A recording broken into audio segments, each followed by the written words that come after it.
নমস্কার বন্ধুরা, cooking with হাসি ইউটিউব চ্যানেলে আপনাদেরকে স্বাগত জানাই। তো যারা এখনো পর্যন্ত আমার চ্যানেলটিকে সাবস্ক্রাইব করেনি, অবশ্যই চ্যানেলটিকে সাবস্ক্রাইব করে দেবেন। পাশে থাকা বেল আইকনটি অন করতে একদম ভুলবেন না নিত্য নতুন রেসিপি পাওয়ার জন্য।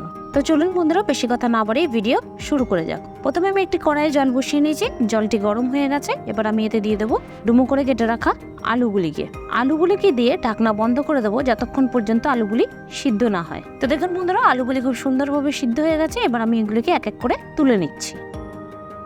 এবার ওই একই জলের মধ্যে আমি দিয়ে দিলাম সামান্য পরিমাণে হলুদ দিয়ে আমি দিয়ে দিলাম ছাড়িয়ে রাখা মোচাগুলিকে। আপনারা চাইলে মোচাগুলিকে ছোট ছোট করে কেটেও সিদ্ধ করে নিতে পারেন। আলুটি আমি নামিয়ে নিয়েছি। এবার আমি এটিকে সুন্দর করে ম্যাশ করে নেব।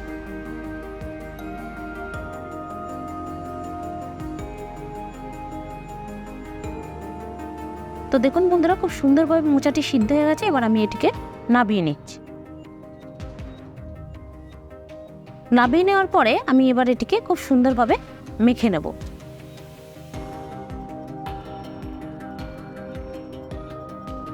যেহেতু আমি মোচাটা গোটা সিদ্ধ করতে দিয়েছিলাম, তাই এটিকে ভালো করে আমি হাতের সাহায্যে মেখে নিলাম। তো পরের স্টেপে চলে যাব। প্রথমেই আমি একটি কড়াই বসিয়ে নিয়েছি। কড়াই দিয়ে দিচ্ছি পরিমাণ মতো সর্ষের তেল। কুচো করে রাখা পেঁয়াজটিকে আমি দিয়ে দেবো। পেঁয়াজটি হালকা লাল হওয়া পর্যন্ত ভাজবো আমি।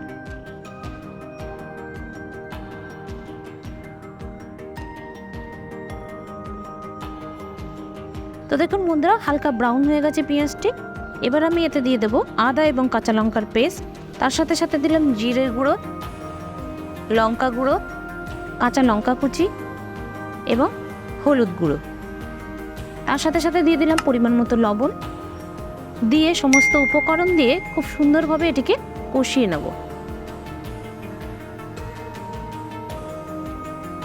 দেখুন বন্ধুরা, খুব সুন্দরভাবে কষিয়ে নিয়েছি, তেল ছেড়ে গেছে। এবার আমি বাটি ধোয়া জলটা দিয়ে দেব। বাটি ধোয়া জলটি দিয়ে আবারও খুব সুন্দরভাবে নেড়ে চেড়ে নেব।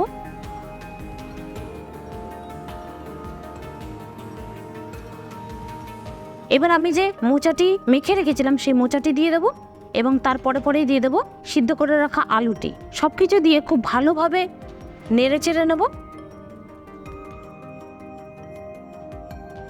দেখুন বন্ধুরা, খুব সুন্দরভাবে টাইট একটি মিশ্রণ রেডি হয়ে গেছে। এরপরে দিয়ে দিলাম খুব সামান্য পরিমাণে গরম মশলা দিয়ে আবারও এটিকে ভালো করে নাড়াচাড়া করে এটিকে আমি তুলে নিচ্ছি।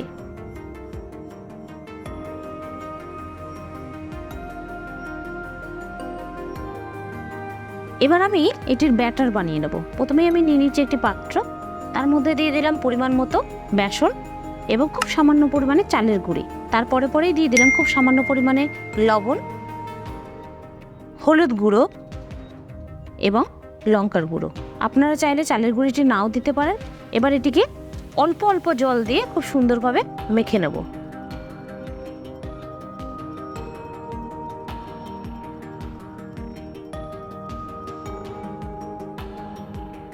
এই ব্যাটারটি যখন বানাবেন তখন বেসনটি খুব ভালোভাবে ফেটিয়ে নিতে।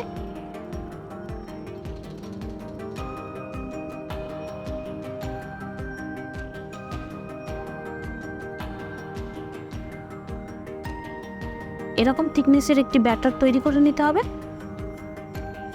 এবার আমি যে পুরটি বানিয়েছিলাম অল্প অল্প করে হাতের মধ্যে নেব এবং হালকা হাতে এটিকে চ্যাপ্টা করে নেব। এইভাবে আমি সমস্ত চপগুলি গড়ে নেব। চপ গড়া হয়ে গেছে। এবার আমি এতে দিয়ে দিলাম পরিমাণ মতো সাদা তেল। সাদা তেলটি গরম হয়ে যেতেই এখানে দিয়ে দেব একে একে চপগুলিকে।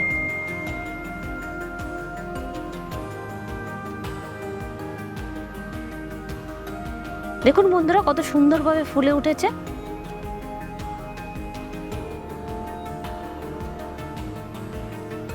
ব্রাউন হওয়া পর্যন্ত অপেক্ষা করব। দেখুন বন্ধুরা, কত সুন্দর ব্রাউন হয়ে গেছে চপগুলি।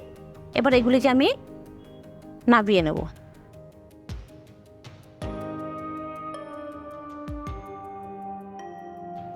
তো বন্ধুরা, আজকের ভিডিওটি আপনাদের কেমন লাগলো অবশ্যই কমেন্ট সেকশনে কমেন্ট করে জানাবেন। আজকের ভিডিওটি যদি আপনাদের ভালো লেগে থাকে তাহলে একটা লাইক করে দেবেন। ফ্রেন্ডস অ্যান্ড ফ্যামিলির সাথে শেয়ার করতে একদম ভুলবেন না। দেখা হচ্ছে নেক্সট কোনো ভিডিওতে। ততক্ষণের জন্য ভালো থাকবেন, সুস্থ থাকবেন। ধন্যবাদ।